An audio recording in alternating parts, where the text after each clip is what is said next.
Welcome to History for Snooze.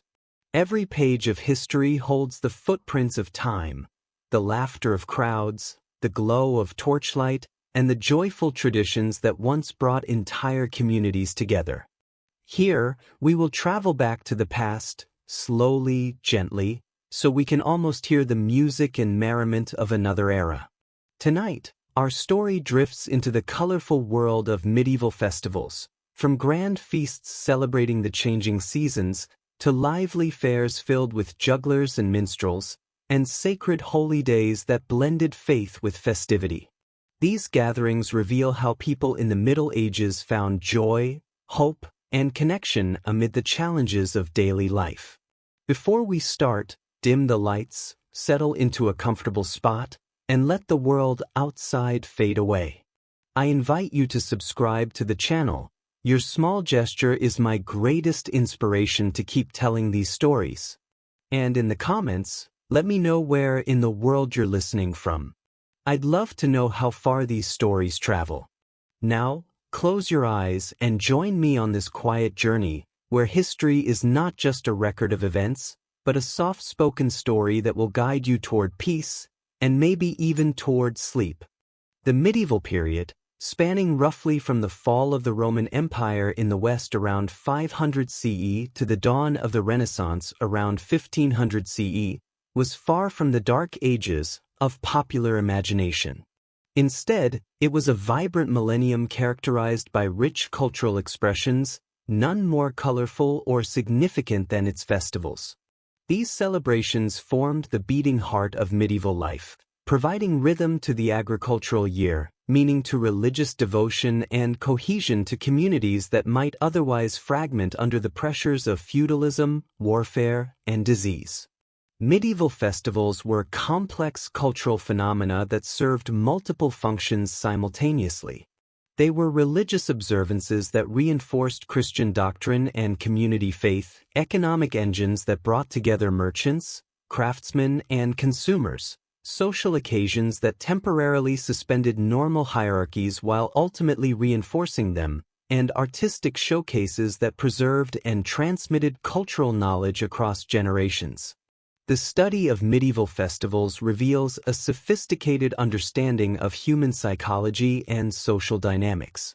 Medieval people, despite lacking our modern vocabulary of sociology and anthropology, intuited the need for regular celebrations that would release social tensions, mark important transitions, and create shared experiences that bound communities together. These festivals were not mere entertainment but essential social institutions that helped medieval society function. The sources for understanding medieval festivals are diverse but often fragmentary. We rely on church records, royal chronicles, legal documents, literary works, illuminated manuscripts, architectural remains, and archaeological evidence. Each source type provides different perspectives, and together they allow us to reconstruct a remarkably detailed picture of how medieval people celebrated. Religious festivals dominated the medieval calendar, reflecting the central role of Christianity in European life. The liturgical year provided a framework of celebration that extended from the grandest cathedrals to the humblest parish churches. Major feasts like Christmas, Easter, and Pentecost were universal celebrations, while saints' days provided local communities with their own special observances. The cult of the Virgin Mary generated numerous festivals throughout the year, while the relatively new feast of Corpus Christi, established in the 13th century, became one of the most elaborate celebrations of the late medieval period. Secular festivals, while less well documented, were equally important. Harvest festivals marked the successful completion of agricultural cycles. May Day celebrations welcomed spring with ancient rituals that Christianity adapted rather than eliminated. Royal occasions like coronations, weddings, and military victories provided opportunities for magnificent displays that reinforced political authority while entertaining the populace. The geography of medieval festivals was as diverse as medieval Europe itself. Byzantine festivals maintained classical traditions while incorporating Christian elements. Islamic festivals in Spain and southern Italy created unique cultural syntheses. Celtic traditions persisted in Ireland, Scotland, and Wales, blending with Christian observances. Germanic customs influenced celebrations throughout Northern Europe, while Mediterranean traditions shaped festivals in southern France, Italy, and Spain. Social class profoundly influenced festival experience. Nobles hosted elaborate feasts featuring exotic foods, professional entertainers, and costly decorations. Urban merchants and craftsmen created guild-sponsored celebrations that displayed their wealth and solidarity. Peasants celebrated with simpler but no less meaningful observances centered on community cooperation and seasonal rhythms. The economic impact of medieval festivals was substantial. Major celebrations attracted thousands of visitors, creating temporary economic booms for host communities. Merchants timed their activities around festival calendars, while craftsmen produced specialized goods for celebrations. The church invested enormous resources in festival preparations, commissioning art, music, and architecture that served both religious and celebratory functions. Medieval festivals also served as vehicles for cultural transmission. Oral traditions were preserved and passed down through festival performances.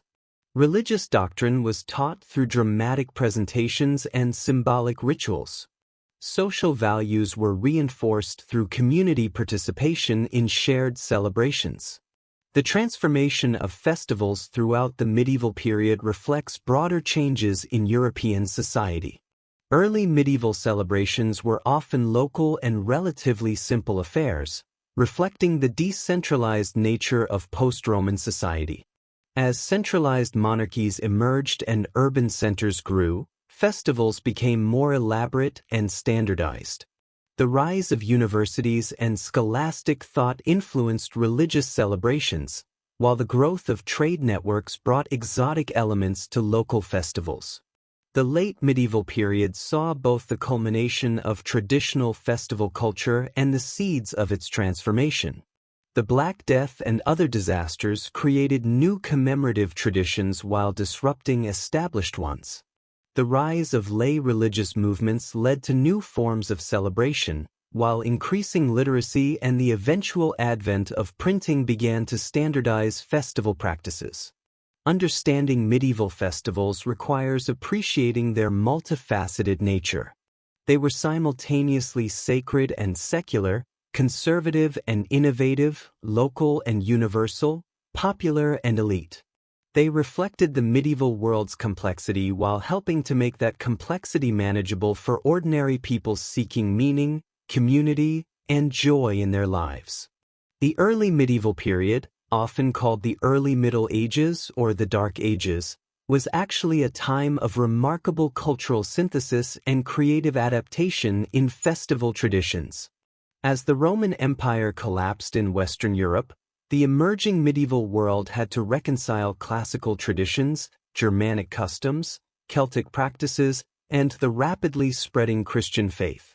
The festivals that emerged from this complex cultural mixing would provide the foundation for all subsequent medieval celebration. The transformation of Roman festivals. The Roman Empire had bequeathed to medieval Europe a sophisticated calendar of festivals and celebrations. The Saturnalia, Lupercalia, and other major Roman festivals had deep roots in agricultural cycles and civic identity. As Christianity became dominant, these festivals faced a complex process of adaptation rather than simple elimination. The Saturnalia, Rome's great winter solstice celebration, was perhaps the most significant transformation. This festival, traditionally held from December 17th to 23rd, featured role reversals where slaves temporarily became masters, gift-giving, feasting, and general merrymaking. Rather than abolishing this beloved celebration, Christian authorities gradually transformed it into Christmas festivities. The timing remained similar, many of the customs persisted, but the religious meaning was entirely reframed around the birth of Christ. Similarly, The spring festivals that celebrated renewal and fertility were not eliminated but Christianized. The Roman Floralia and various Germanic spring celebrations evolved into Easter festivals, Rogation Day processions, and eventually May Day celebrations.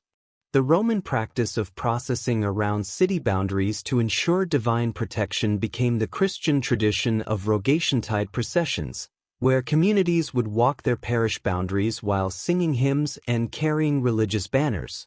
The transformation was not always smooth or complete. Archaeological evidence from various European sites suggests that some Roman festival practices continued in modified forms well into the medieval period. Excavations at medieval sites often reveal deposits of coins, pottery, and other objects that suggest continued observance of pre-Christian ritual practices alongside Christian celebrations. The Germanic tribes that settled throughout the former Roman Empire brought their own rich festival traditions. These celebrations were typically tied to seasonal cycles and agricultural activities, reflecting the Germanic people's close relationship with the natural world. The Germanic winter solstice celebration, known by various names including Yule, was perhaps their most significant contribution to medieval festival culture.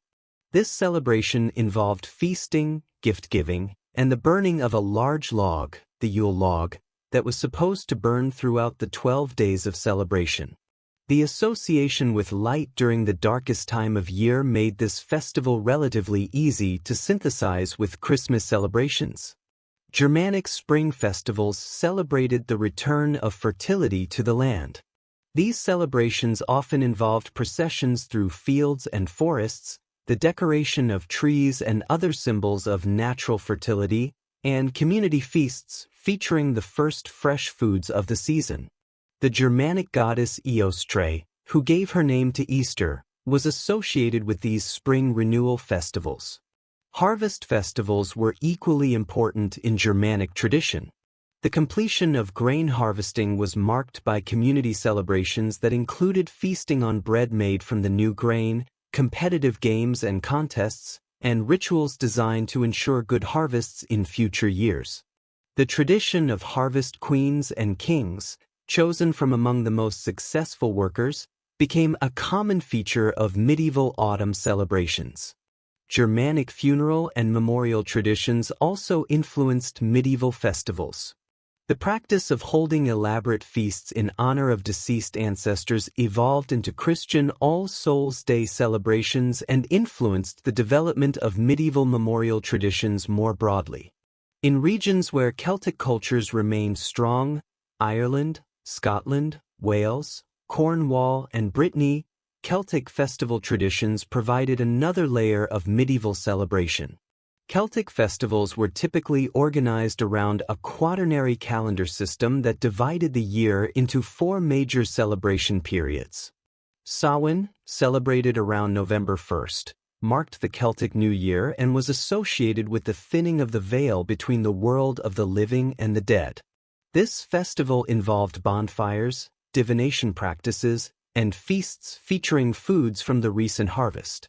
As Christianity spread through Celtic regions, Samhain was transformed into All Hallows' Eve, Halloween, and All Saints' Day, but many of its original elements persisted.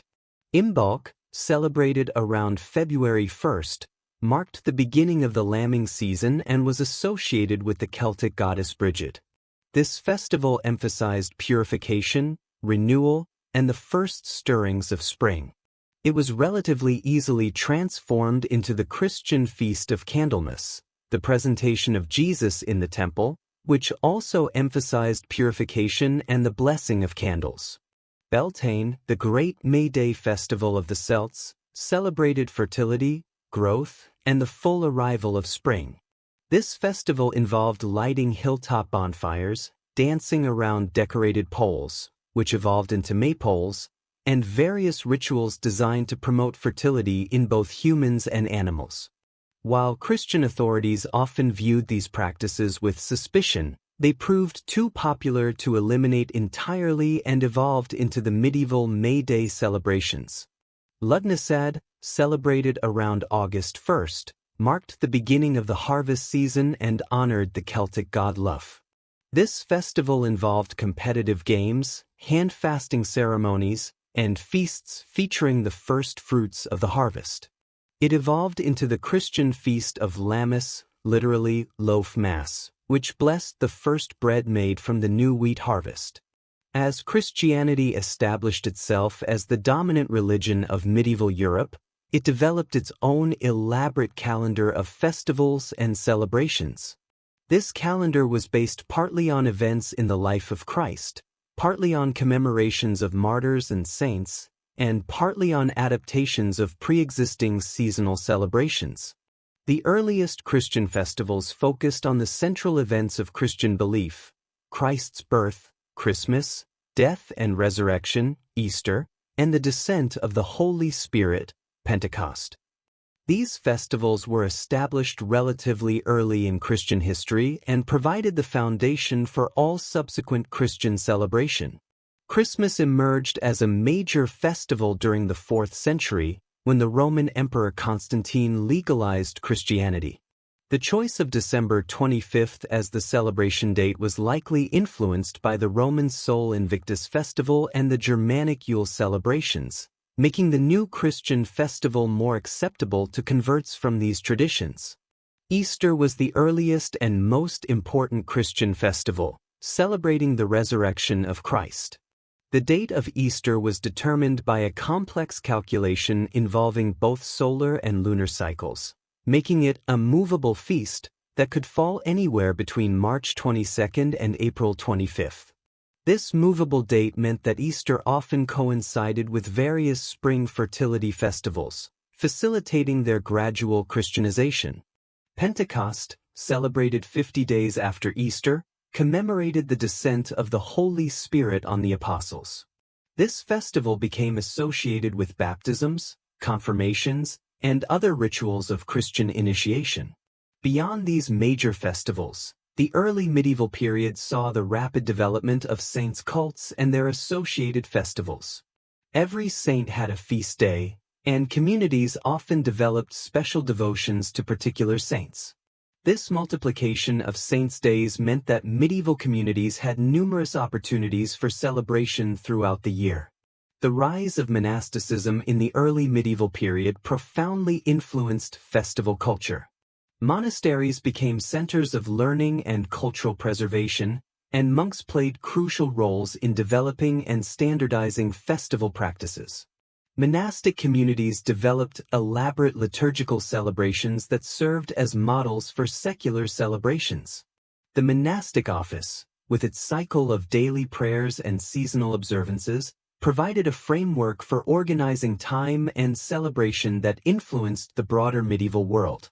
Monasteries also served as centers for preserving and transmitting cultural knowledge. Monks copied manuscripts, maintained libraries, and taught in monastic schools, ensuring that festival traditions were preserved and standardized across different regions. The Rule of Saint Benedict, written in the 6th century, provided guidelines for monastic life that influenced festival celebrations. Benedict's rule emphasized moderation and community, values that shaped how monks approached celebration and that influenced secular festival culture as well. Monastic communities also contributed to the development of religious drama and music. The liturgical dramas performed in monasteries during major festivals provided models for the mystery plays and religious performances that became central features of later medieval celebrations. Despite the unifying influence of Christianity, early medieval festivals retained significant regional variations that reflected local traditions and cultural influences. In Visigothic Spain, festivals combined Roman, Germanic, and later Islamic influences to create unique celebrations.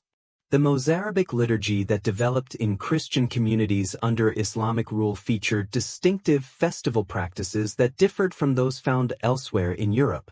In Anglo-Saxon England, festivals reflected the synthesis of Germanic traditions with Celtic influences and Christian practices.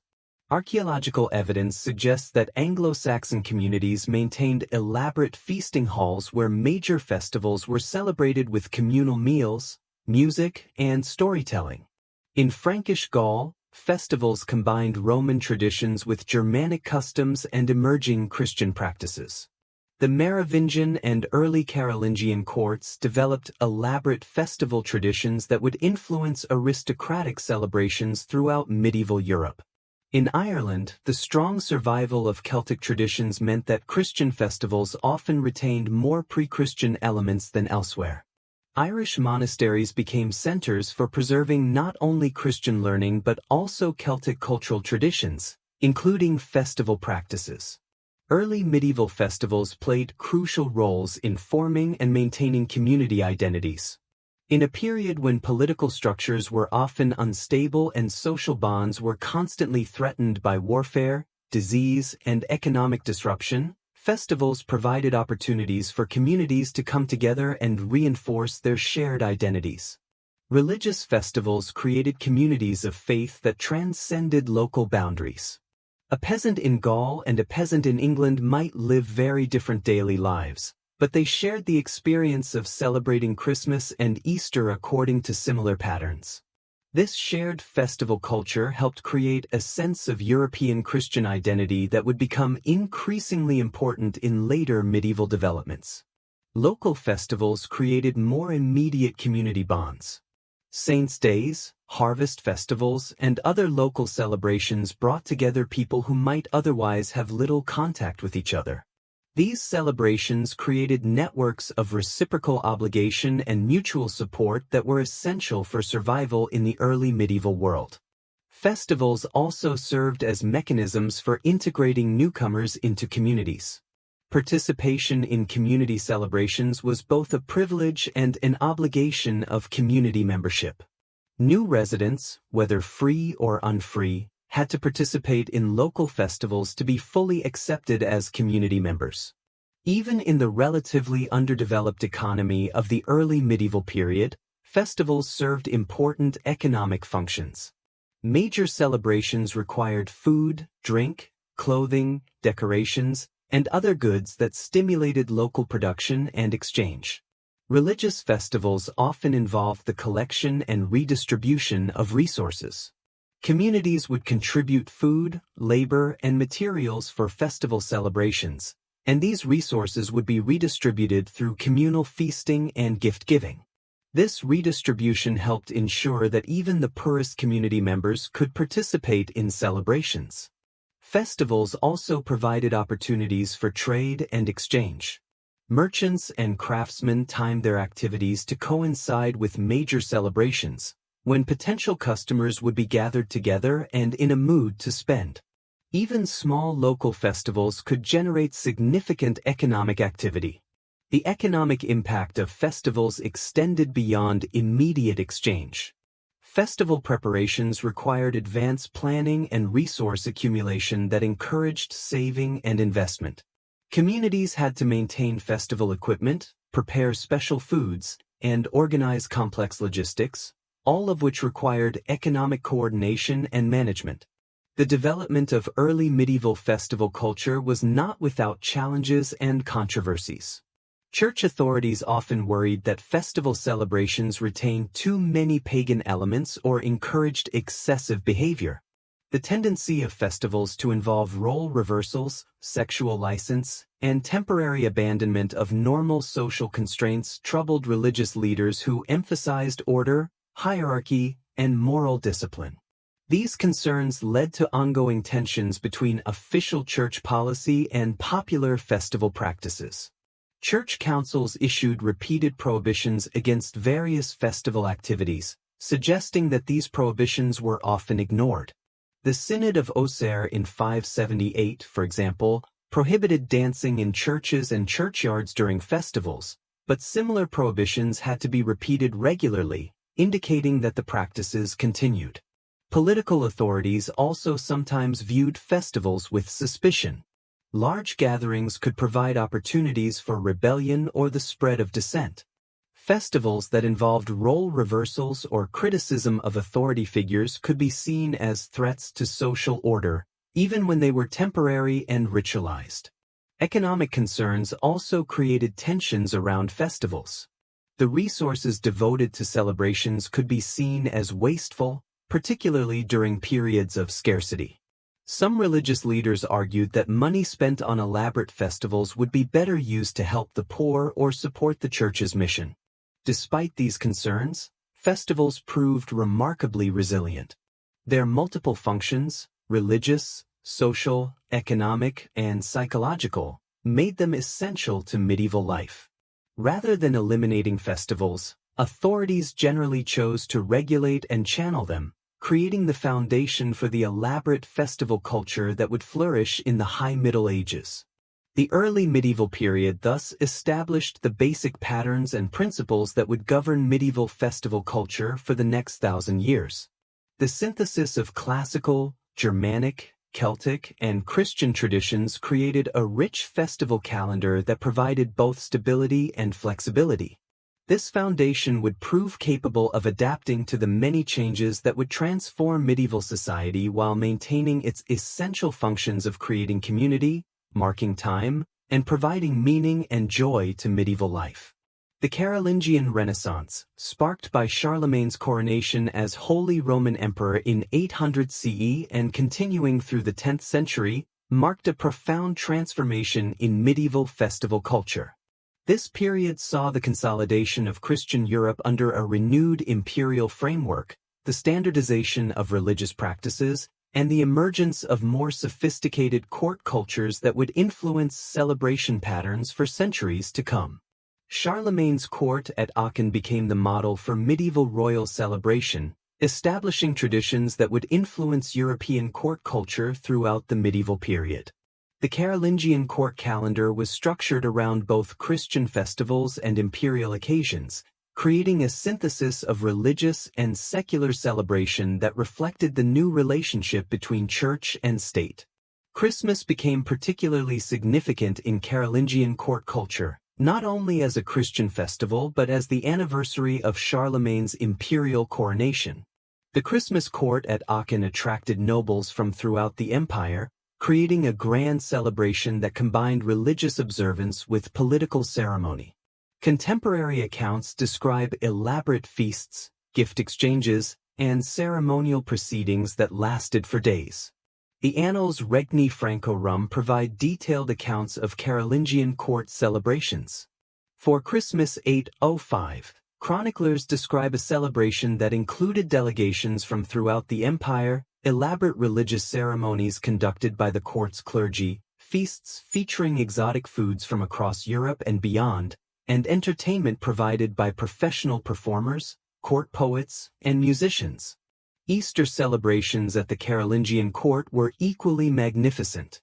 The court's celebration of Easter 807 reportedly included the baptism of Danish converts, diplomatic receptions for Byzantine and Islamic ambassadors, and elaborate liturgical ceremonies that demonstrated the emperor's role as protector of Christianity. These celebrations served both religious and political functions, reinforcing Charlemagne's position as leader of Christian Europe. The court also developed new types of celebration that reflected Carolingian political ideology. Victory celebrations became elaborate affairs that combined Thanksgiving services with displays of imperial power.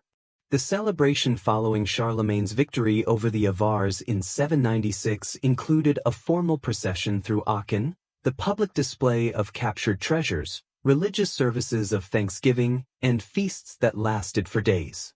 One of the most significant developments of the Carolingian period was the systematic standardization of religious festival practices throughout the empire. This standardization was part of the broader Carolingian reform movement that sought to create uniform religious and cultural practices across the diverse territories under imperial control. The development of standardized liturgical books was central to this process. The Gregorian sacramentary, introduced throughout the Carolingian Empire, provided uniform guidelines for celebrating religious festivals.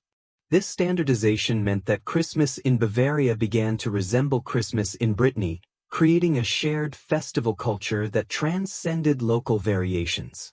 Carolingian scholars and churchmen worked systematically to establish proper festival practices. Alcuin of York, one of Charlemagne's leading advisors, wrote extensively about proper liturgical celebration and helped establish educational programs that trained clergy in standardized festival practices. The palace school at Aachen became a center for training clerics who would then spread standardized practices throughout the empire. The standardization process involved more than just religious ceremonies. Carolingian authorities established guidelines for festival music, encouraging the development and spread of Gregorian chant. They promoted particular architectural styles for churches that would provide appropriate settings for standardized celebrations. They even influenced festival foods, promoting bread and wine as central elements of Christian celebration while discouraging certain traditional foods that were seen as having pagan associations. This standardization had profound long-term effects. By the end of the Carolingian period, there was a recognizable European Christian festival culture that shared common elements from Ireland to Italy. While local variations persisted, the basic structure and content of major religious festivals had been largely standardized. The Carolingian period witnessed the emergence of liturgical drama, which would become one of the most distinctive features of medieval festival culture. These dramatic presentations developed from elaborate liturgical ceremonies and evolved into sophisticated theatrical performances that combined religious instruction with entertainment. The earliest liturgical dramas were simple elaborations of existing liturgical ceremonies. The Easter Quem Quaeritis, Whom Do You Seek? Dialogue, first documented in the 9th century, involved a simple exchange between clergy representing the three Marys and the angel at Christ's tomb. This dialogue was performed as part of the Easter liturgy and gradually developed into more elaborate dramatic presentations. Christmas liturgical dramas developed similarly. The nativity plays that emerged during this period began as simple presentations of the Christmas story but gradually incorporated more elaborate staging, costumes, and musical accompaniment. The court at Aachen reportedly featured sophisticated Christmas dramas that included professional performers alongside clerical participants. The development of liturgical drama reflected the Carolingian emphasis on education and cultural development. These performances served pedagogical functions, teaching religious doctrine to largely illiterate audiences through dramatic presentation. They also provided entertainment value that made religious festivals more appealing to popular audiences. Archaeological evidence suggests that Carolingian churches were increasingly designed to accommodate dramatic presentations. Church plans from this period show larger open spaces that could serve as performance areas, and some churches included architectural features that could serve as staging elements for liturgical dramas. Carolingian monasticism made significant contributions to festival development. The monastic reforms promoted by Charlemagne and his successors led to more elaborate and standardized monastic celebrations that influenced broader festival culture. The rule of Saint Chrodegang, promoted throughout the Carolingian Empire, provided detailed guidelines for monastic celebration. This rule emphasized the importance of proper liturgical celebration and established standards for monastic festival practices that were widely adopted. Carolingian monasteries became centers for developing and preserving festival traditions. Monastic scriptoria played crucial roles in documenting and preserving festival practices. The elaborate illuminated manuscripts produced in Carolingian monasteries provide some of our best evidence for understanding how festivals were celebrated during this period. The Drogo Sacramentary, produced at Metz around 850, includes detailed illustrations of liturgical celebrations that show how religious festivals were conducted. Carolingian monasteries also contributed to the development of festival music. The standardization of Gregorian chant was largely accomplished through monastic communities, and monasteries became centers for training musicians and developing musical practices for festival celebrations. Some monasteries developed distinctive festival traditions that reflected their particular circumstances or local customs.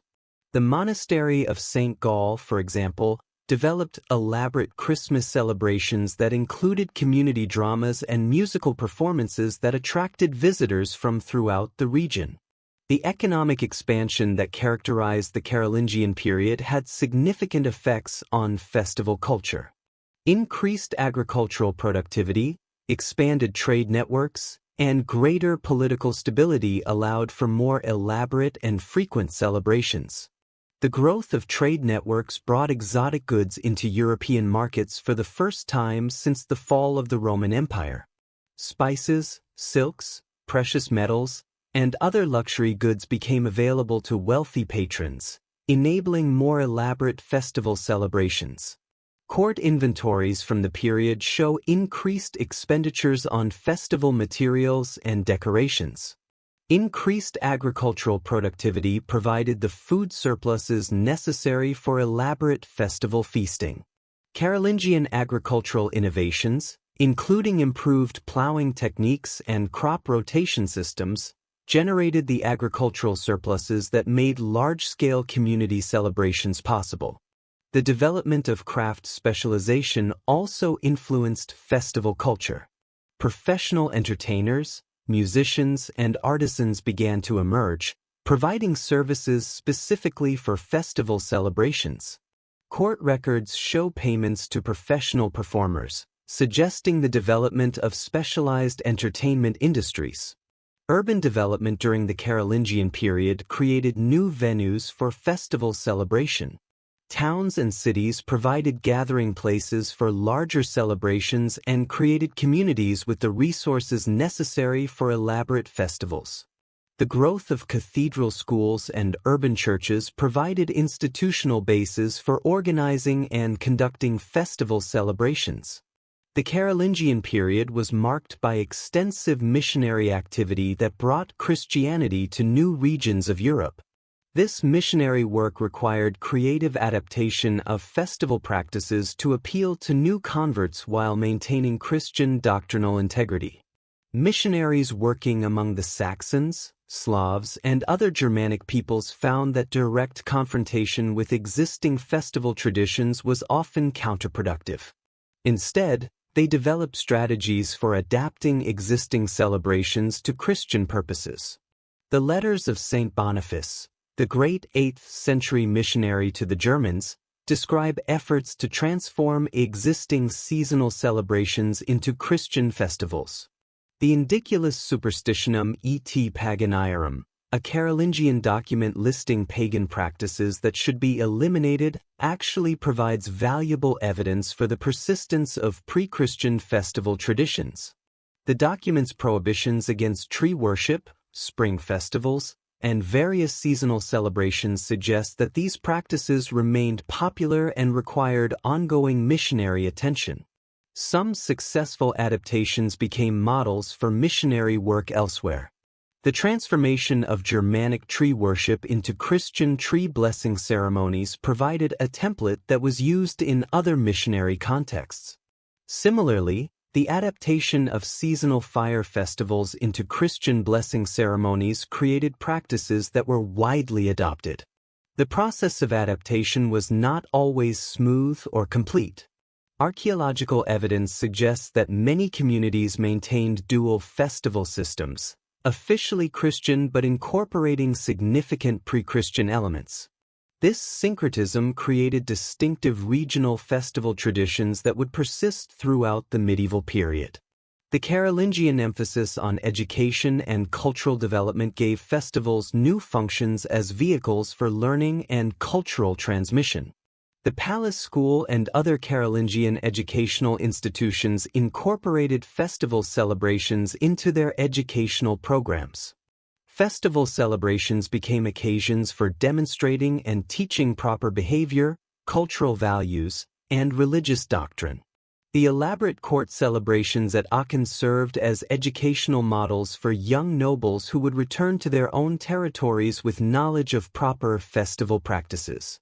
The development of written records for festival celebrations also served educational functions. The detailed descriptions of court celebrations found in Carolingian chronicles provided models that could be copied in other contexts. These written records helped standardize festival practices and ensure their proper transmission. Carolingian scholars also began to develop theoretical frameworks for understanding festival celebration. Theological treatises from the period discuss the proper role of celebration in Christian life, while legal documents establish guidelines for festival conduct. This intellectual framework provided a foundation for the more sophisticated festival theory that would develop in later medieval periods. Despite the standardizing tendencies of Carolingian reform, significant regional variations in festival culture persisted throughout the empire. Local traditions, geographic conditions, and cultural heritage continued to influence how festivals were celebrated. In Italy, Carolingian festival culture blended with surviving Roman traditions and emerging Italian urban culture to create distinctive celebration patterns. Italian cities developed elaborate procession traditions that combined Christian religious observance with civic ceremony. The development of Italian religious confraternities during this period created new institutional bases for festival organization. In eastern regions, contact with Byzantine culture created festival traditions that blended Western and Eastern Christian practices. The development of trade connections with Constantinople brought Byzantine festival influences into Carolingian cultural areas. The Carolingian period established many of the fundamental patterns that would characterize medieval festival culture for centuries to come. The synthesis of Christian religious observance with imperial ceremony created models that would influence European court culture throughout the medieval period. The standardization of religious festival practices created a shared European Christian festival culture that provided cultural unity across political boundaries. The liturgical books, musical traditions, and ceremonial practices developed during the Carolingian period remained influential throughout the medieval period and beyond. The development of more sophisticated festival theory and practice during the Carolingian period provided foundations for the elaborate festival culture that would emerge during the High Middle Ages. The educational and cultural functions assigned to festivals would continue to develop, while the economic implications of festival celebration would expand as medieval society became more complex. Perhaps most importantly, the Carolingian period demonstrated that festival culture could serve multiple functions simultaneously: religious observance, political ceremony, cultural education, economic stimulus, and community building. This multifunctional approach to celebration would remain characteristic of medieval festival culture and would help festivals adapt to changing social, political, and economic conditions throughout the medieval period. The end of the Carolingian period, marked by the fragmentation of the empire in the 9th and 10th centuries, did not eliminate these innovations but rather spread them more widely as former imperial territories developed their own distinctive festival traditions based on Carolingian foundations. The stage was set for the flowering of medieval festival culture that would occur during the High Middle Ages. The High Middle Ages represent the zenith of medieval festival culture, a period when increasing prosperity, urban growth, institutional development, and cultural sophistication combined to create the most elaborate and diverse celebrations in European history. This era witnessed the full flowering of traditions established in earlier centuries while innovating new forms of celebration that would define medieval culture for contemporaries and posterity alike. The revival of urban life that began in the 11th century fundamentally transformed festival culture. Cities provided concentrated populations, concentrated wealth, and institutional frameworks that enabled celebrations of unprecedented scale and complexity. Unlike the dispersed rural celebrations of the earlier medieval period, urban festivals could draw on specialized craftsmen, professional entertainers, and diverse communities to create spectacular events. The growth of cathedral cities was particularly significant for festival development. Cities like Chartres, Canterbury, Cologne, and Santiago de Compostela became centers for elaborate religious celebrations that attracted pilgrims and visitors from across Europe. The construction of great Gothic cathedrals provided magnificent settings for religious festivals, while the concentrated clerical communities in these cities developed increasingly sophisticated liturgical celebrations. Secular urban celebrations also flourished during this period. The growth of merchant communities created new wealth that could be devoted to civic celebrations. Guild systems provided organizational structures for planning and funding elaborate festivals. The development of urban governments created new occasions for civic celebration and new authorities responsible for organizing public festivities. The Commune movement, which spread across Europe during the 11th and 12th centuries, created new forms of civic celebration. Towns that achieved communal status often marked their independence with elaborate founding festivals that combined religious thanksgiving with civic ceremony. These celebrations reinforced urban identity while demonstrating the wealth and power of merchant communities. Trade and commerce transformed the material culture of festivals. Urban markets provided access to exotic goods that enabled more elaborate decorations, costumes, and feasts. The development of craft specialization meant that cities could support professional festival service providers, musicians, dancers, decorators, caterers, and entertainers who made celebration their primary occupation. The documentation of urban festivals also improved dramatically during this period. City governments maintained records of festival expenditures, while urban chroniclers provided detailed accounts of major celebrations. Guild records preserved information about craft-sponsored celebrations, while legal documents recorded disputes and regulations related to festival activities. Religious festivals reached unprecedented levels of elaboration during the High Middle Ages. The institutional strength of the medieval church, combined with increased economic resources and sophisticated theological development, created the foundation for the great religious celebrations that would define medieval Christianity. Christmas celebrations became increasingly elaborate throughout this period. The development of the Christmas crib tradition, attributed to Saint Francis of Assisi in 1223, provided a new focus for popular devotion during the Christmas season. Urban churches competed to create the most elaborate and attractive Christmas displays, while royal and noble courts developed Christmas celebration traditions of extraordinary magnificence. The court of Henry II of England was renowned throughout Europe for its Christmas celebrations. Contemporary accounts describe Christmas feasts that lasted for days, featured hundreds of dishes, and attracted nobles from throughout the Angevin Empire. The Christmas court served important political functions, providing opportunities for diplomatic contact and the display of royal power, while reinforcing the religious foundations of royal authority. Easter celebrations also reached new heights during this period. The development of elaborate Holy Week liturgies created drama-like presentations of Christ's Passion that engaged entire communities. The Easter Vigil became a spectacular celebration involving the blessing of the new fire, the lighting of the Paschal candle, and the baptism of converts. Easter Monday became a day of community celebration featuring games, competitions, and feasting. The emergence of new religious festivals reflected the theological developments of the High Middle Ages.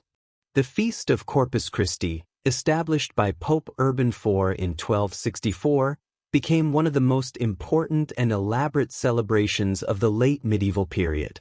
This festival, celebrating the doctrine of transubstantiation, featured elaborate processions, mystery plays, and community celebrations that engaged entire urban populations. Marian festivals proliferated throughout this period, reflecting the growing devotion to the Virgin Mary.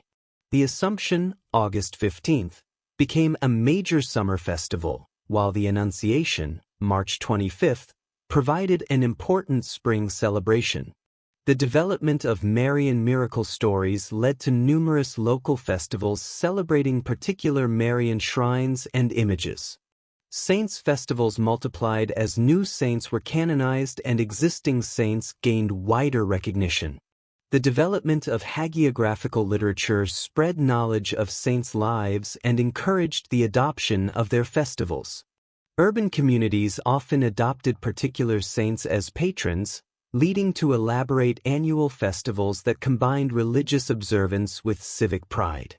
The guild system that emerged during the High Middle Ages created entirely new categories of festivals that reflected the growing importance of craft specialization and urban commerce. Guilds served not only as economic organizations but as social and religious communities that developed their own distinctive celebration traditions. Each guild typically adopted a patron saint whose festival became a major annual celebration for guild members. These festivals combined religious observance with professional solidarity and social celebration. The goldsmiths' guilds often celebrated Saint Eligius, the blacksmiths honored Saint Dunstan, while the masons venerated the four-crowned martyrs. These patron saint festivals became elaborate affairs featuring religious services, guild processions, competitive displays of craftsmanship, and communal feasting. Guild processions became particularly important elements of urban festival culture. During major religious festivals, each guild would process through the city streets carrying their banners, displaying examples of their finest work and demonstrating their importance to the urban community. These processions served multiple functions. They reinforced guild solidarity, displayed craft skills to potential customers, and demonstrated the guild's wealth and status within the urban hierarchy. The development of mystery plays was closely connected to guild culture. Different guilds took responsibility for performing specific episodes from biblical history, creating elaborate dramatic cycles that could take days to perform completely. The York Mystery Plays, performed annually during the Corpus Christi Festival, involved over 50 guilds, each responsible for a specific pageant. The choice of which biblical episode each guild would perform often reflected their craft specialization. The shipwrights performed Noah's Ark, the goldsmiths presented the Adoration of the Magi, while the bakers presented the Last Supper.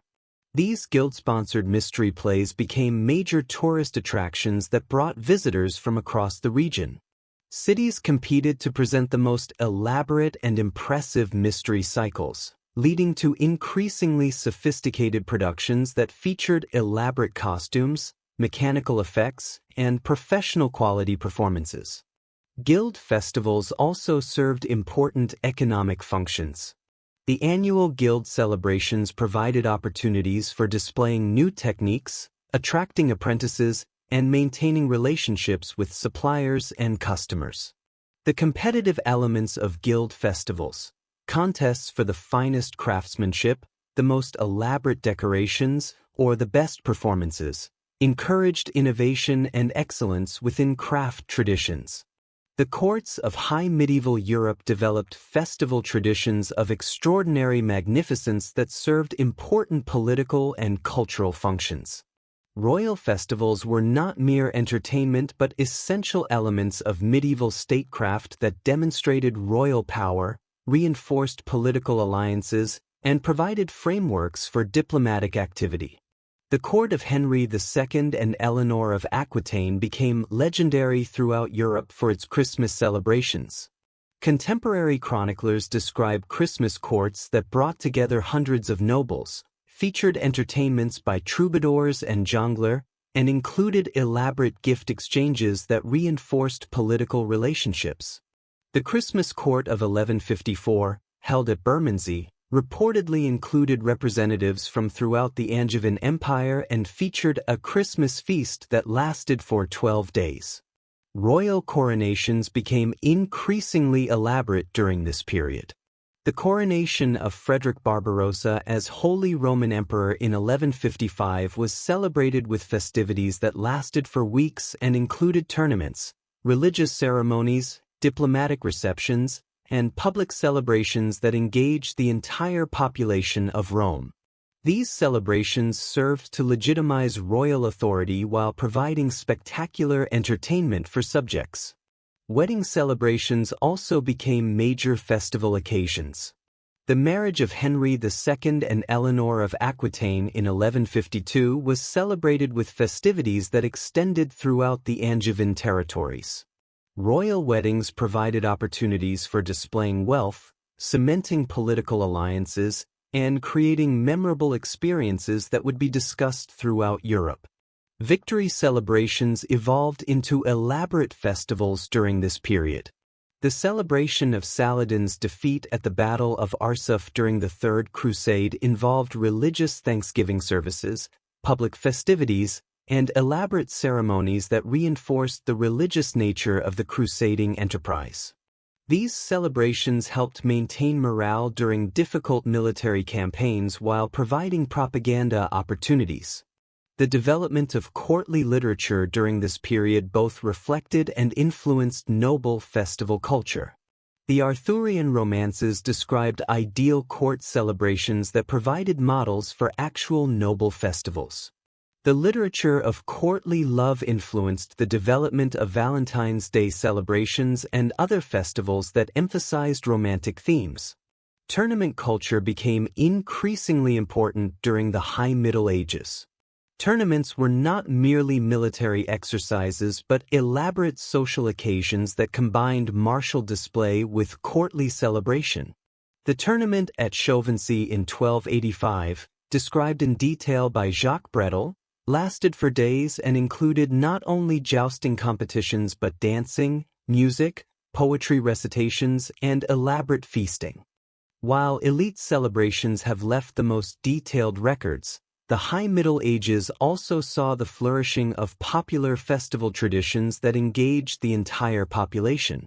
These celebrations reflected the needs and interests of peasants, artisans, and other non-elite groups while often incorporating elements derived from aristocratic celebrations. May Day celebrations became particularly elaborate during this period. The tradition of electing May queens and kings became widespread, while maypole dancing became a central element of spring celebrations. These festivals combined elements of fertility ritual with community celebration and provided opportunities for courtship and social interaction that were otherwise limited in medieval society.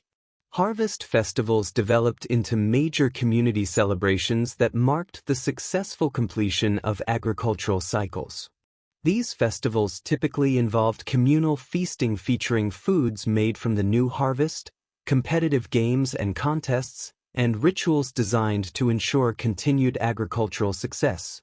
The tradition of harvest homes, where landowners provided feasts for their workers, became an important element of rural social relationships. Carnival celebrations emerged during this period as elaborate pre-Lenten festivals that provided opportunities for temporary role reversal and social criticism. These celebrations typically involved processions featuring satirical figures, performances that mocked social conventions, and general merrymaking that temporarily suspended normal social rules. While church authorities often viewed these celebrations with suspicion, they proved too popular to eliminate and were generally tolerated as necessary outlets for social tension. Folk drama traditions developed alongside the more formal religious drama of the churches and guilds. Village communities created their own dramatic traditions featuring local heroes, seasonal themes, and social commentary.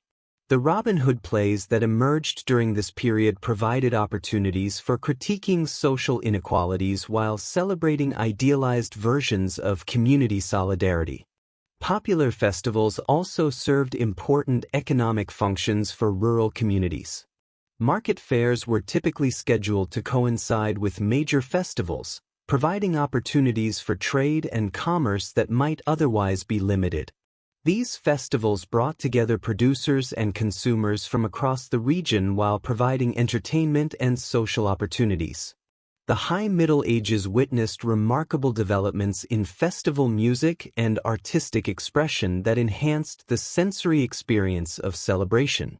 The development of polyphonic music created new possibilities for religious celebration, while the emergence of secular musical traditions provided soundtracks for courtly and popular festivities. The Notre Dame School of Polyphony, centered in Paris, created musical innovations that transformed religious celebration. The elaborate polyphonic masses and motets composed by Léonine and Pirotin provided magnificent musical settings for major religious festivals. These compositions required trained choirs and sophisticated musical knowledge, leading to the development of cathedral schools and specialized musical education. Secular musical traditions also flourished during this period. The troubadour tradition that emerged in southern France created new forms of courtly entertainment that became central elements of noble celebrations.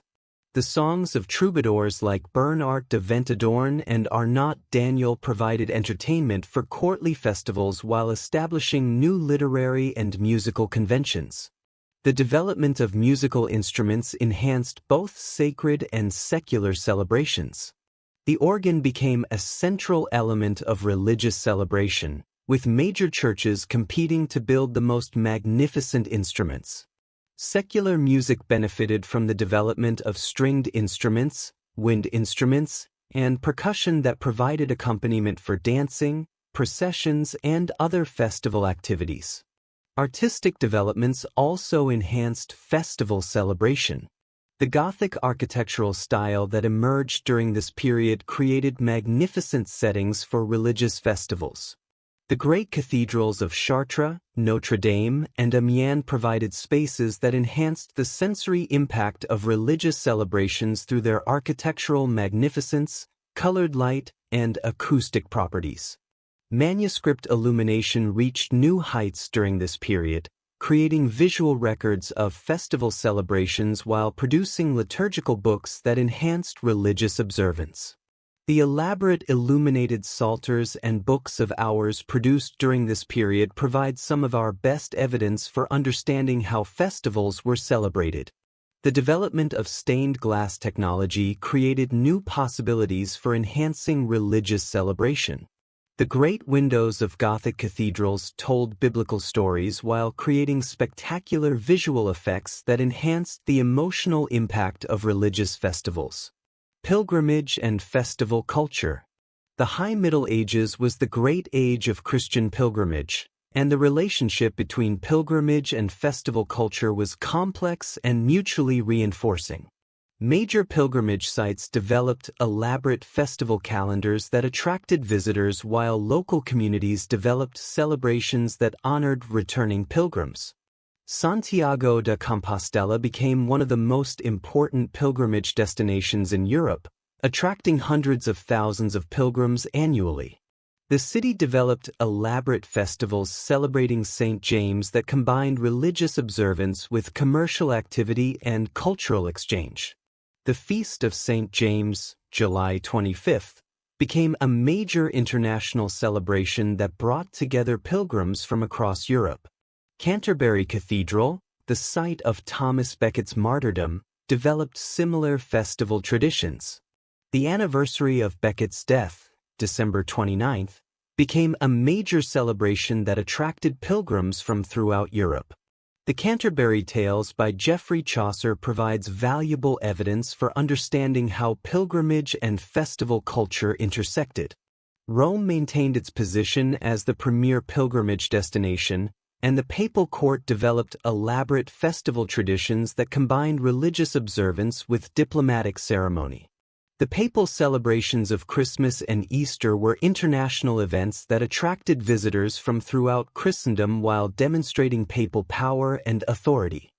Regional pilgrimage sites also developed distinctive festival traditions. The Shrine of Our Lady of Rocamadour in southern France became famous for its elaborate Marian festivals, while the Shrine of Saint Martial at Limoges attracted pilgrims seeking healing miracles. These regional pilgrimage sites provided models for festival development that were copied throughout Europe. The economic impact of pilgrimage festivals was substantial. Communities along pilgrimage routes developed service industries that catered to pilgrims, while major pilgrimage destinations became significant economic centers. The festival celebrations at these sites provided additional attractions that encouraged pilgrimage while generating economic benefits for local communities. The Crusades and festival culture. The crusading movement that dominated much of the High Middle Ages had profound effects on festival culture. Crusading created new occasions for celebration while bringing European communities into contact with different cultural traditions that influenced festival development. Crusading victories were celebrated with elaborate festivals throughout Europe. The capture of Jerusalem in 1099 was celebrated with religious processions, Thanksgiving services, and public festivities in cities throughout Christendom. These victory celebrations reinforced the religious nature of the crusading enterprise while providing opportunities for expressing Christian solidarity. The departure of crusading armies also became occasions for elaborate celebrations. The ceremony of taking the cross became a festival occasion that combined religious ritual with community celebration. The departure of the Third Crusade was marked by elaborate ceremonies in cities throughout Europe that combined religious blessing with martial display. The return of Crusaders also provided occasions for celebration. Communities developed welcome celebrations for returning Crusaders, while individual families marked safe returns with private celebrations and public thanksgiving. The relics and exotic goods brought back by Crusaders enhanced the material culture of celebration while providing new elements for festival decorations. Contact with Islamic and Byzantine cultures during the Crusades influenced European festival traditions. Crusaders returned with knowledge of different musical traditions, architectural styles, and artistic techniques that gradually influenced European celebrations. The influence was often indirect and filtered through Christian interpretation, but it contributed to the growing sophistication of European festival culture. Intellectual and educational developments. The intellectual renaissance of the High Middle Ages, marked by the founding of universities and the revival of classical learning, had significant effects on festival culture. Universities developed their own festival traditions while scholastic thought influenced theological approaches to celebration. The University of Paris, founded in the 12th century, developed elaborate celebration traditions that became models for other universities. Student festivals combined academic ceremony with popular celebration, creating distinctive university culture that persisted throughout the medieval period. The student riots that often accompanied university festivals reflected the tensions between academic and popular culture. The development of scholastic theology influenced approaches to religious festival celebration. Theologians like Thomas Aquinas wrote systematically about the proper role of celebration in Christian life, providing intellectual frameworks for understanding and organizing festival activities. This theological development contributed to the increasingly elaborate and sophisticated religious celebrations of the period. The revival of Aristotelian philosophy influenced approaches to festival organization and theory. The Aristotelian emphasis on moderation and the golden mean provided frameworks for balancing celebration with moral discipline, while Aristotelian ideas about community and politics influenced approaches to civic celebration. The growth of literacy during this period also affected festival culture. Written records of celebrations became more common and detailed, providing evidence for modern historians while standardizing festival practices. The development of vernacular literatures created new forms of festival entertainment while preserving traditional celebration customs. Economic expansion and festival prosperity. The economic expansion of the High Middle Ages provided the foundation for the elaborate festival culture of the period. The agricultural revolution that increased food production, the commercial revolution that expanded trade networks, and the urban growth that concentrated wealth all contributed to the resources available for celebration. The three-field system and other agricultural innovations increased agricultural productivity, providing the food surpluses necessary for elaborate feasting. The development of new crops and improved livestock breeding techniques enhanced the variety and quality of foods available for festival celebrations.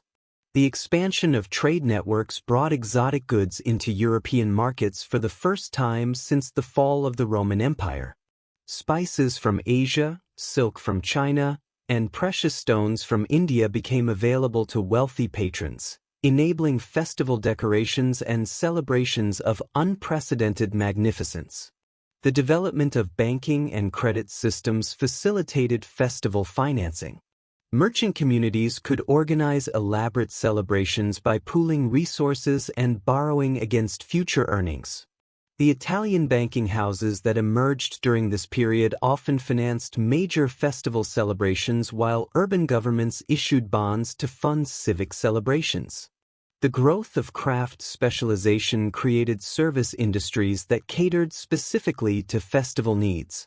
Professional entertainers, decorators, caterers, and other service providers emerged to meet the demands of increasingly elaborate celebrations. These service industries contributed to urban economic development while enhancing the quality of festival celebrations. Regional variations and cultural exchange. Despite the increasing standardization of festival practices, significant regional variations persisted throughout the High Middle Ages. These variations reflected local traditions, geographic conditions, and cultural interactions that created distinctive regional festival cultures. French festival culture was heavily influenced by court traditions and the development of courtly romance. The courts of Champagne and Aquitaine became centers for troubadour culture that influenced celebration throughout Western Europe. French cathedral cities developed elaborate religious festivals that combined theological sophistication with artistic magnificence. English festival culture reflected the unique political and social conditions of medieval England. The Norman conquest created cultural syntheses that combined Anglo-Saxon, Norman, and Celtic traditions. English guild culture developed distinctive characteristics that influenced urban celebration, while English court culture maintained connections with continental European traditions while developing its own distinctive characteristics. German festival culture reflected the complexity of the Holy Roman Empire and the unique characteristics of German urban development. German cities developed distinctive carnival traditions that would eventually influence celebration throughout Europe. The German tradition of craft guilds created elaborate festival traditions that combined religious observance with professional solidarity. Italian festival culture was influenced by the survival of classical traditions, the presence of the papal court, and the development of distinctive urban cultures. Italian cities developed elaborate civic festivals that combined religious observance with political ceremony. The Italian banking communities created new forms of commercial celebration while Italian scholars contributed to the theoretical understanding of festival culture. Spanish festival culture reflected the unique conditions of the Reconquista and the presence of Muslim and Jewish communities. Spanish Christian festivals often incorporated martial elements that reflected the ongoing struggle against Muslim territories. The presence of diverse religious communities created unique multicultural festival environments in some Spanish cities. The legacy of high medieval festival culture. The High Middle Ages established the basic patterns and institutions that would characterize European festival culture for centuries to come. The elaborate religious festivals developed during this period provided models that persisted well into the early modern period. The guild traditions that emerged created institutional frameworks for urban celebration that survived the decline of the medieval guild system. The artistic and musical innovations of the period created aesthetic traditions that continued to influence European culture long after the end of the medieval period. The Gothic architectural style provided settings for celebration that remained influential, while the musical traditions established during this period provided foundations for Renaissance and early modern musical development. The theoretical frameworks developed during this period influenced approaches to celebration that persisted into the modern era. The scholastic approach to understanding the proper role of celebration in human life provided intellectual foundations that influenced later Christian thinking about festivals and holidays. Perhaps most importantly, the High Middle Ages demonstrated the capacity of festival culture to serve multiple functions simultaneously while adapting to changing social, economic, and political conditions. The festivals of this period successfully combined religious observance, social celebration, economic activity, political ceremony, and artistic expression in ways that enhanced rather than competed with each other. The end of the High Middle Ages, marked by the disasters of the 14th century, would test the resilience of these festival traditions while creating pressures for adaptation and change. However, the foundations established during the High Middle Ages proved sufficiently strong and flexible to survive these challenges while providing the basis for the transformed festival culture of the Late Middle Ages. Chapter 5. Late Medieval Transformations, 1300 to 1500 CE. The late medieval period was marked by profound social, economic, and cultural transformations that fundamentally altered the character of European festival culture.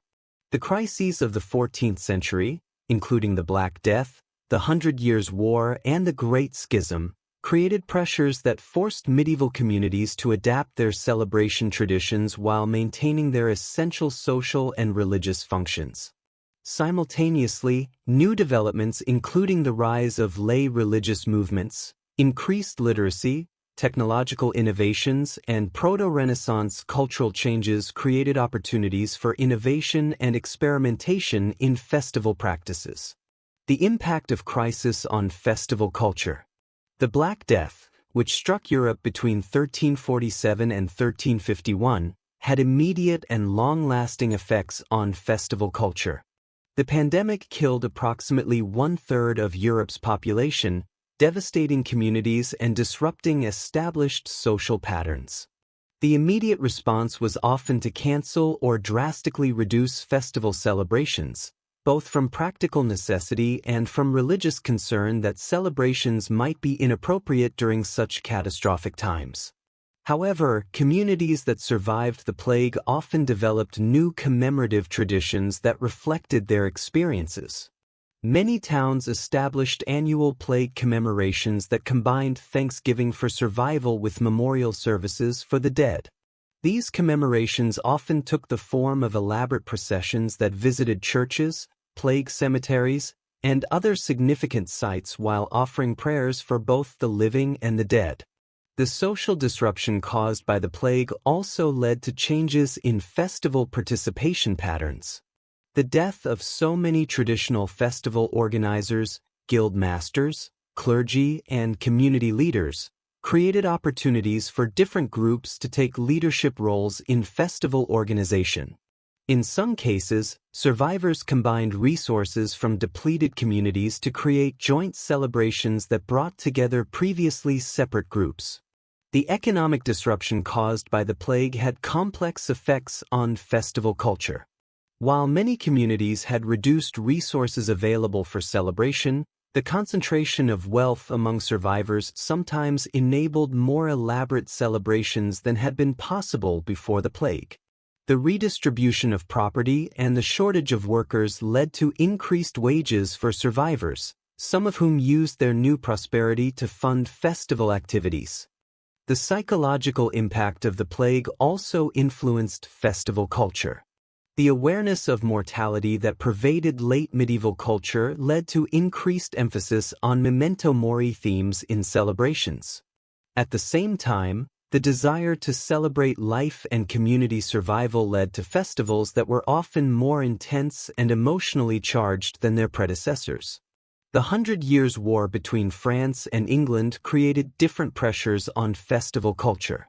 The war's extended duration meant that communities had to adapt their celebrations to wartime conditions over multiple generations. Military victories and defeats became major occasions for festival celebration or mourning, while the presence of foreign armies influenced local celebration patterns. Victory celebrations became increasingly elaborate during this period. The English celebration of the Battle of Agincourt in 1415 involved religious processions throughout England, elaborate court celebrations, and popular festivals that reinforced English identity and royal authority. Similarly, French celebrations of victories like the Relief of Orleans by Joan of Arc became major national festivals that combined religious thanksgiving with patriotic celebration. The financial pressures of warfare also affected festival culture.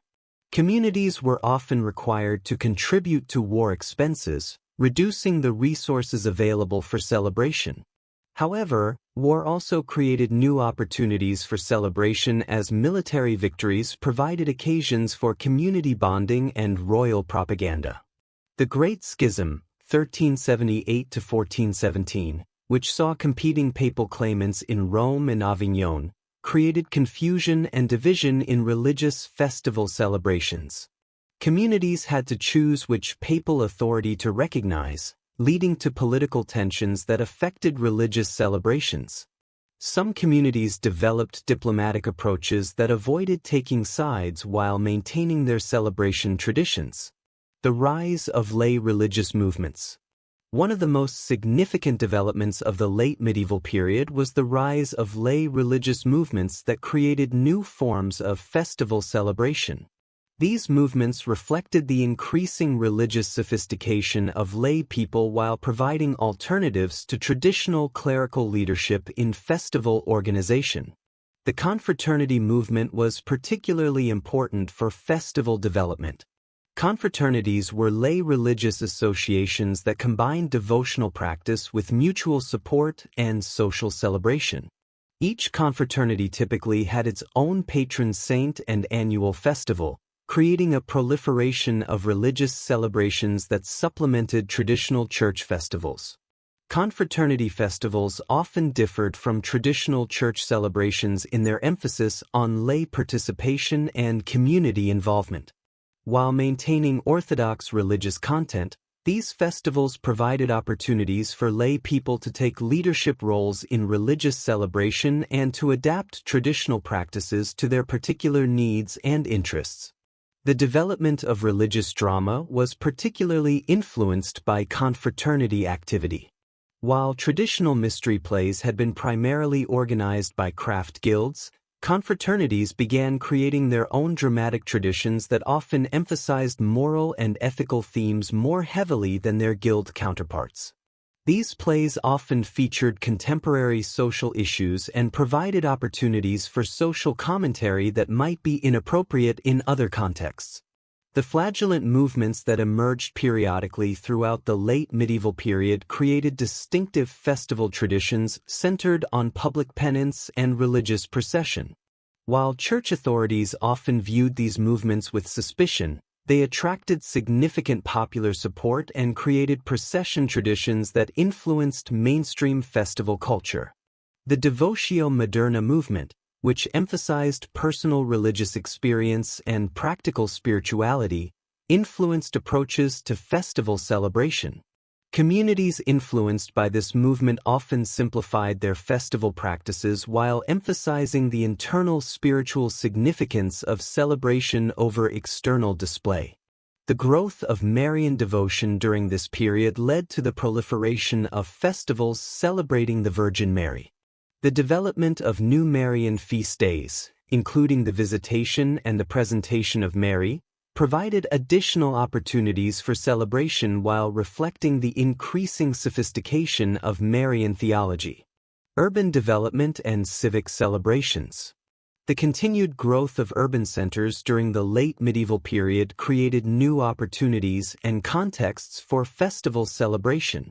Late medieval cities developed increasingly sophisticated civic institutions that took active roles in organizing and funding public celebrations.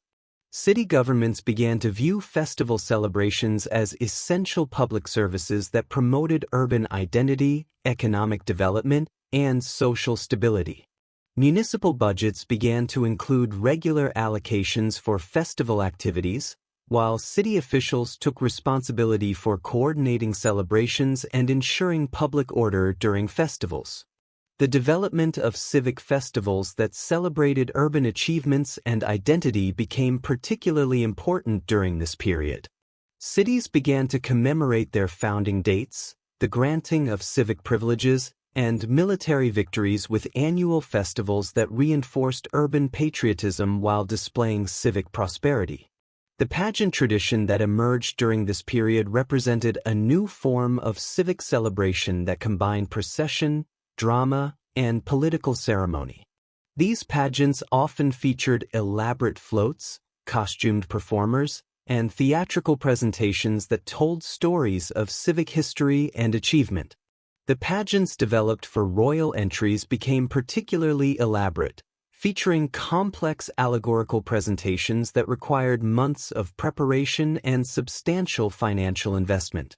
Urban guild culture continued to evolve during this period, with guilds taking increasingly sophisticated approaches to festival organization.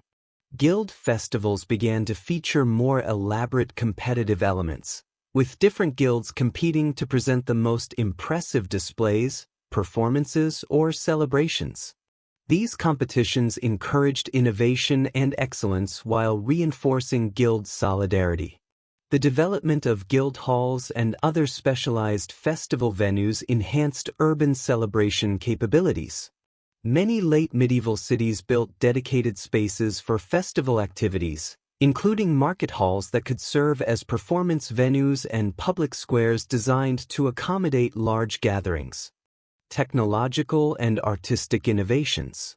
The late medieval period witnessed significant technological and artistic innovations that enhanced festival celebrations. The development of mechanical clocks allowed for more precise coordination of festival activities, while advances in metalworking and textile production enabled more elaborate costumes and decorations. The development of mechanical devices for religious celebrations became particularly sophisticated during this period. Churches began to install elaborate mechanical figures that could move and perform during religious services, creating spectacular visual effects that enhanced the emotional impact of religious festivals.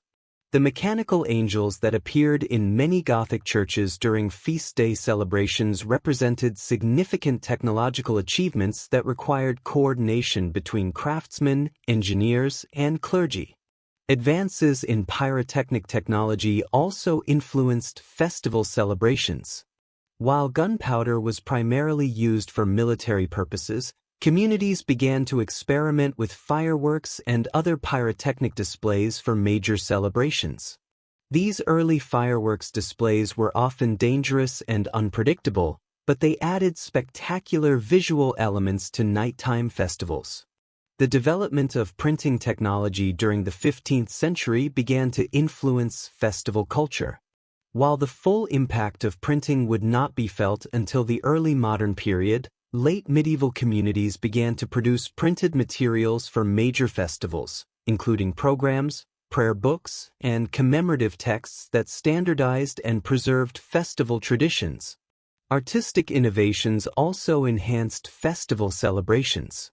The development of oil painting techniques allowed for more elaborate and durable festival decorations, while advances in sculpture and architectural decoration created more impressive settings for celebration. Musical innovations were particularly significant for festival development. The emergence of polyphonic musical traditions created new possibilities for both religious and secular celebration. The development of new musical instruments, including early keyboard instruments and improved wind instruments, enhanced the musical accompaniment for festival activities. The influence of Renaissance humanism.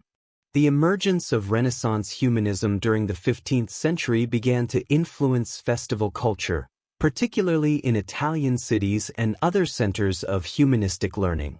Humanist scholars brought new approaches to understanding classical culture that influenced both the form and content of festival celebrations. The revival of interest in classical antiquity led to experimentation with classical festival forms and themes.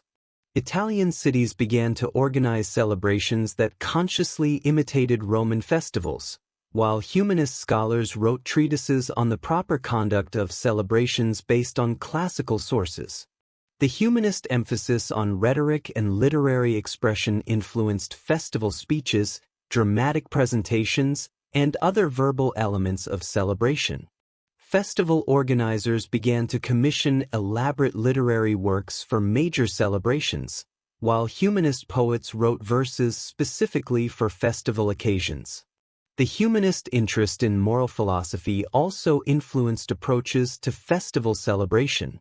Humanist thinkers developed sophisticated theories about the proper role of celebration in human life that balanced pleasure with moral responsibility and social duty. However, the influence of Renaissance humanism on festival culture during the late medieval period was still limited and primarily confined to educated urban elites. Popular festival traditions remained largely unaffected by humanist thought, maintaining their traditional patterns while adapting to changing social and economic conditions. Economic changes and festival adaptation.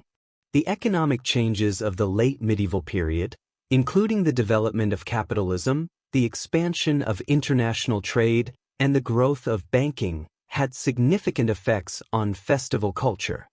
These changes created new opportunities for elaborate celebrations while also creating new pressures and constraints. The development of international trade networks brought exotic goods into European markets that enhanced festival celebrations.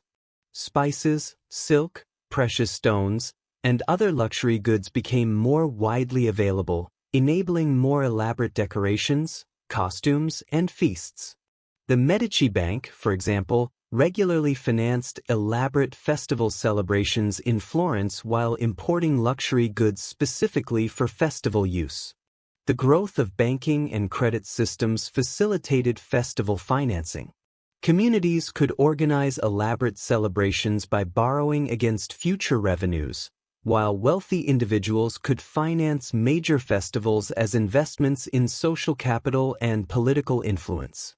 However, the economic instability that characterized much of the late medieval period also created pressures on festival culture. Economic depressions, currency devaluations, and trade disruptions reduced the resources available for celebration while creating social tensions that festivals had to address.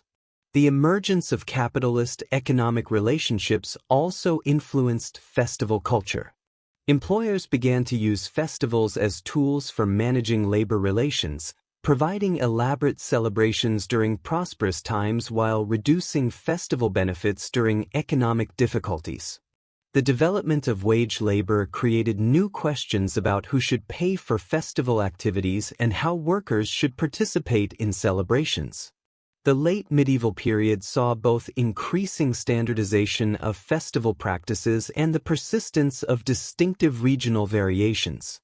The expansion of trade networks, diplomatic contacts, and cultural exchange facilitated the spread of festival innovations while regional identities and local traditions continued to shape celebration patterns. French festival culture during this period was heavily influenced by court traditions and the development of sophisticated urban cultures. The French court developed elaborate festival traditions that combined religious observance with political ceremony and artistic display. The entry of Charles VII into Paris in 1437 featured elaborate pageants that told the story of French royal history while displaying French cultural achievements. The late medieval period saw both increasing standardization of festival practices and the persistence of distinctive regional variations. The expansion of trade networks, diplomatic contacts, and cultural exchange facilitated the spread of festival innovations while regional identities and local traditions continued to shape celebration patterns. French festival culture during this period was heavily influenced by court traditions and the development of sophisticated urban cultures. The French court developed elaborate festival traditions that combined religious observance with political ceremony and artistic display. The entry of Charles VII into Paris in 1437 featured elaborate pageants that told the story of French royal history while displaying French cultural achievements. English festival culture reflected the unique political and social conditions of late medieval England. The development of English national identity during the Hundred Years' War influenced festival celebrations, while the growth of English commercial culture created distinctive urban celebration traditions. The London Guild festivals became particularly elaborate during this period, featuring competitive displays that attracted visitors from throughout Europe. The liturgical year began with Advent, a season of preparation for Christmas that typically started on the fourth Sunday before December 25th. Advent was not traditionally a time of major festival celebration but rather a penitential season that prepared communities for the great celebration of Christ's birth. However, Advent did include important observances such as the Feast of St. Nicholas, December 6th, and the Ember Days, which were occasions for fasting and special prayers. Christmas itself became the first great festival of the medieval year, celebrated from December 25th through the Epiphany on January 6th. This 12-day Christmas season included numerous feast days that provided opportunities for extended celebration. The Feast of St. Stephen, December 26th, honored the first Christian martyr, while the Feast of St. John the Evangelist, December 27th, celebrated the beloved disciple. The Feast of the Holy Innocents, December 28th, commemorated the children killed by Herod in his attempt to destroy the infant Jesus. The New Year celebrations on January 1st marked the Feast of the Circumcision of Christ, providing a religious framework for secular New Year festivities. The Epiphany on January 6th celebrated the manifestation of Christ to the Gentiles through the visit of the Magi, becoming a major festival that often rivaled Christmas in its elaborate celebrations. Following Epiphany, the liturgical calendar moved through the season of ordinary time until the beginning of Lent, which started on Ash Wednesday 40 days before Easter, not counting Sundays.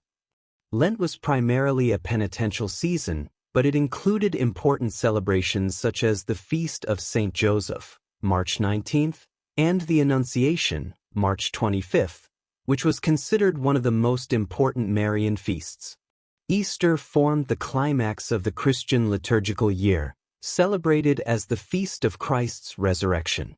The date of Easter was determined by a complex calculation based on the lunar calendar, making it a movable feast that could fall anywhere between March 22nd and April 25th.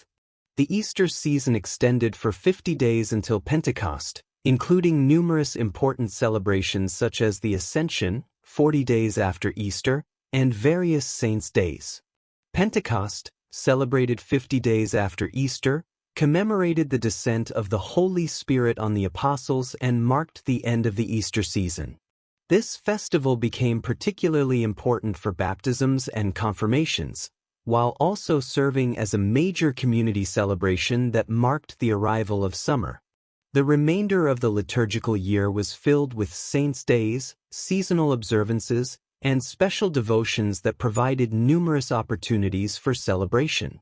The Feast of Corpus Christi, established in the 13th century and celebrated on the Thursday after Trinity Sunday, became one of the most elaborate festivals of the late medieval period. The development of Christmas celebrations. Christmas evolved into perhaps the most elaborate and beloved festival of the medieval calendar, combining Christian religious observance with seasonal celebration and social festivity. The development of Christmas traditions reflected the medieval genius for synthesizing diverse cultural elements into coherent and meaningful celebrations that served multiple functions simultaneously. The religious foundation of Christmas celebration was established through elaborate liturgical observances that began with Christmas vigil services on December 24th and continued through multiple masses on Christmas Day itself. The tradition of celebrating 3 masses on Christmas Day, at midnight, dawn, and during the day, created opportunities for different types of celebration that accommodated various social groups and devotional preferences.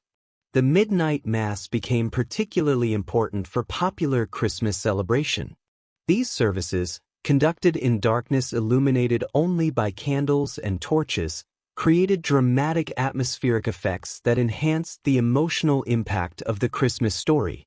The contrast between darkness and light provided powerful symbolism for Christ as the light of the world, while the nighttime timing created a sense of mystery and wonder that appealed to popular imagination. The development of Christmas cribs, traditionally attributed to Saint Francis of Assisi in 1223, revolutionized Christmas celebration by providing visual focus for popular devotion. These nativity scenes, which began as simple arrangements of figures representing the Holy Family, gradually evolved into elaborate displays that might include dozens of figures, architectural settings, and mechanical effects.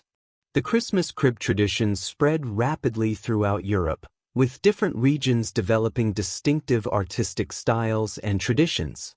Christmas carol traditions also developed during the medieval period, creating musical expressions that combined religious devotion with popular entertainment. Early Christmas carols were often dance songs that combined sacred and secular elements, reflecting the festival's dual nature as religious observance and popular celebration. The development of polyphonic carol arrangements created opportunities for sophisticated musical performance while maintaining the participatory character that made carols popular with ordinary people. The tradition of Christmas gift-giving developed gradually throughout the medieval period, influenced by various cultural sources including the Roman Saturnalia, Germanic Yule celebrations, and the legend of Saint Nicholas.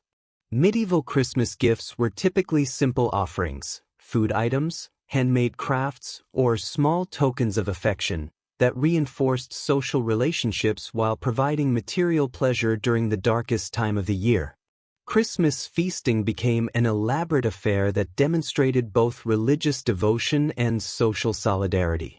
The Christmas feast typically featured special foods that were reserved for the holiday season, including elaborately prepared meats, sweet treats, and special beverages.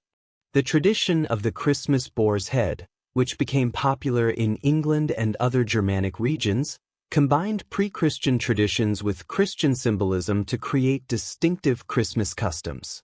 Royal and noble Christmas celebrations became legendary throughout medieval Europe for their magnificence and elaborate ceremonial. These court celebrations served important political functions by bringing together nobles from throughout the realm while demonstrating royal wealth and power. The Christmas court provided opportunities for diplomatic activity, the settlement of disputes, and the reinforcement of feudal relationships that were essential to medieval political structures. Easter, the supreme Christian festival. Easter held the position of supreme importance in the medieval Christian calendar, celebrating the resurrection of Christ as the fundamental event of Christian faith. The celebration of Easter involved elaborate preparations, complex liturgical ceremonies, and community celebrations that engaged entire populations in commemorating the central mystery of Christianity. The preparation for Easter began with the season of Lent, which provided 40 days of penance, fasting, and spiritual preparation for the great festival. Lenten observances included special liturgies, increased charitable activities, and community penances that prepared both individuals and communities for Easter celebration. The Lenten season created dramatic contrast with Easter joy, making the festival celebration more emotionally powerful and spiritually meaningful. Holy Week, the final week of Lent, became an elaborate sequence of celebrations that dramatically presented the events of Christ's passion and death. Palm Sunday celebrations included processions with blessed palm branches that recreated Christ's triumphal entry into Jerusalem. These processions often involved entire communities and created powerful participatory experiences that made biblical events immediate and relevant to medieval audiences.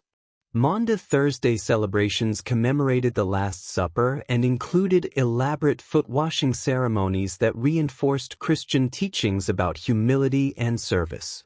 These ceremonies often involved church officials washing the feet of poor people or ordinary community members, creating powerful symbolic demonstrations of Christian values while providing opportunities for charitable giving and community service. Good Friday observances focused on Christ's crucifixion and death, featuring liturgical services that combined mourning with anticipation of resurrection.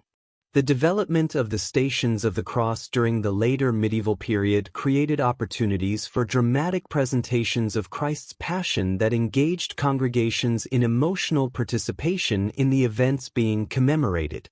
The Easter Vigil, celebrated on the night between Holy Saturday and Easter Sunday, became one of the most elaborate and dramatic liturgical celebrations of the medieval calendar. These services typically began in darkness and gradually introduced light through the blessing of the new fire and the lighting of the Paschal candle. The vigil included multiple scripture readings that told the story of salvation history, baptisms of new converts, and elaborate musical celebrations that culminated in the first Easter Alleluias. Easter Day itself was celebrated with joyous liturgical services that contrasted dramatically with the solemn observances of Holy Week. Churches were decorated with flowers and elaborate hangings, while special Easter foods were blessed and shared in community feasts. The tradition of Easter eggs, which developed during the medieval period, provided symbols of new life and resurrection that appealed to popular imagination while reinforcing Christian doctrine. The Easter season continued for 50 days until Pentecost, providing extended opportunities for celebration and religious instruction. The Sunday after Easter became known as Low Sunday or Quasimodo Sunday, from the opening words of the Latin Mass, and was often celebrated with special attention to new converts who had been baptized during the Easter Vigil. Pentecost, celebrated 50 days after Easter, commemorated the descent of the Holy Spirit on the apostles and became one of the three most important festivals of the medieval Christian calendar alongside Christmas and Easter. The celebration of Pentecost combined theological sophistication with popular participation, creating festivals that both instructed communities in Christian doctrine and provided opportunities for joyous celebration. The biblical account of Pentecost in the Acts of the Apostles provided rich material for medieval celebration. The dramatic events described in Scripture, the rushing wind, tongues of fire, and the miraculous ability to speak in foreign languages, inspired elaborate liturgical presentations and popular celebrations that brought these supernatural events into medieval communities. Pentecost became particularly associated with baptisms and confirmations, making it an important festival for Christian initiation.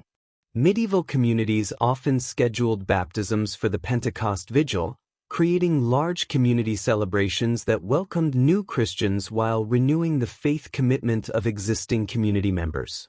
The white garments worn by newly baptized Christians gave Pentecost the alternative name White Sunday or Whitsun.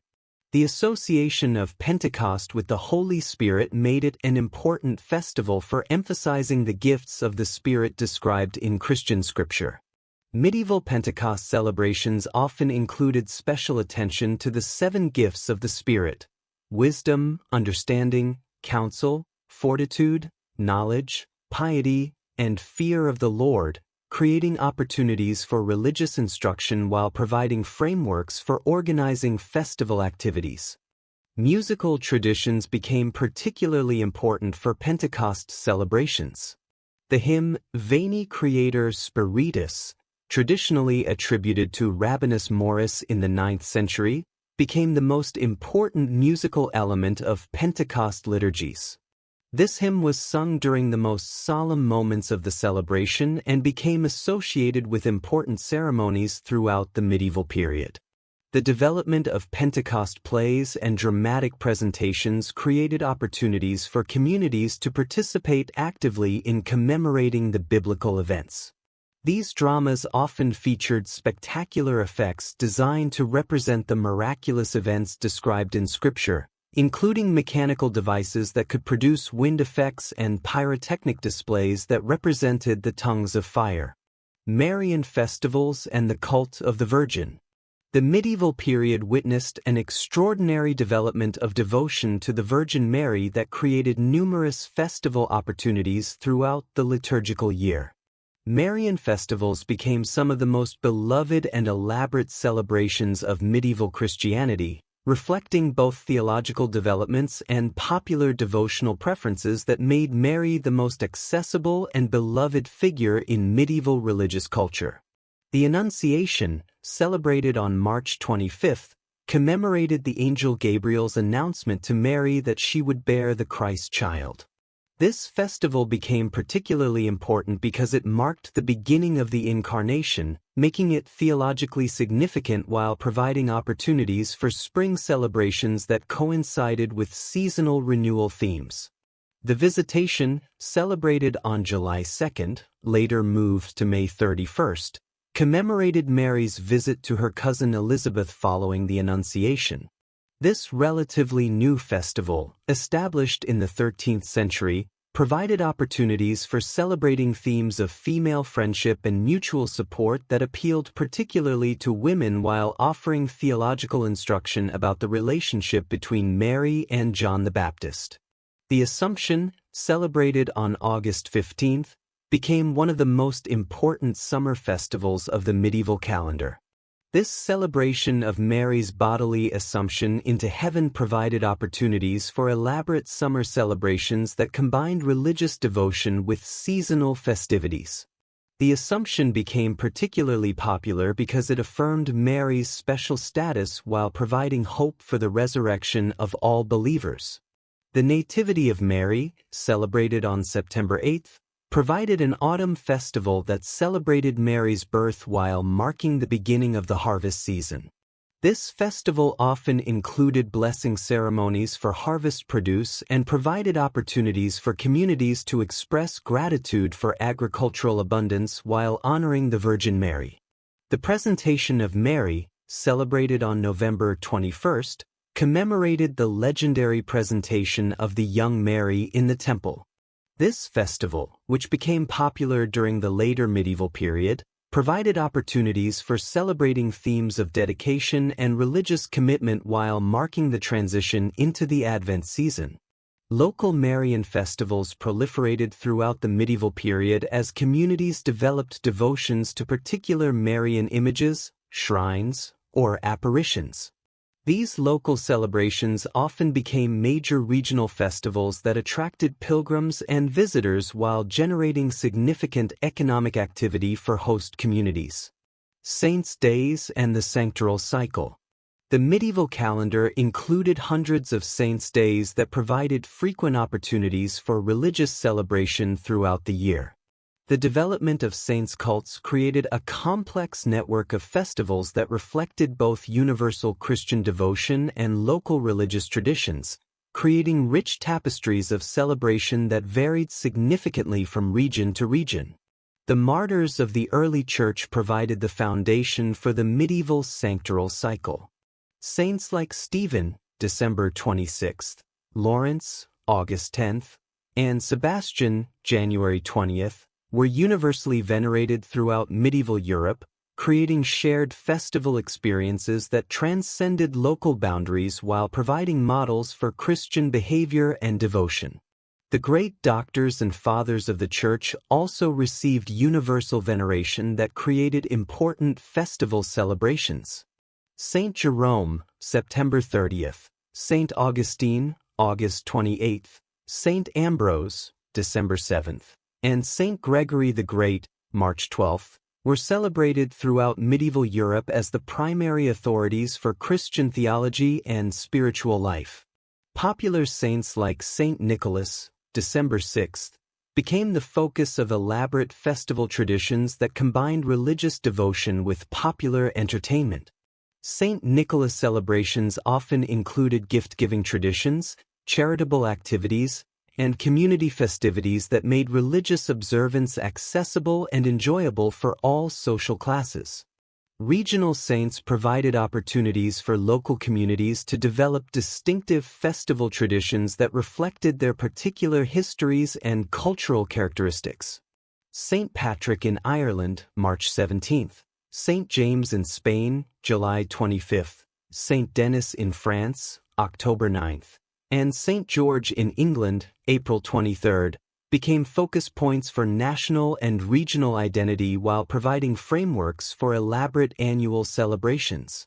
Professional and craft saints provided opportunities for guild-sponsored celebrations that combined religious devotion with professional solidarity.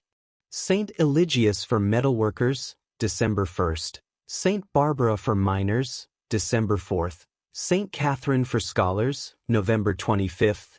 And dozens of other professional patrons created a calendar of guild festivals that enriched urban celebration throughout the year. The phenomenon of new saints continued throughout the medieval period as communities developed devotions to recently deceased holy people.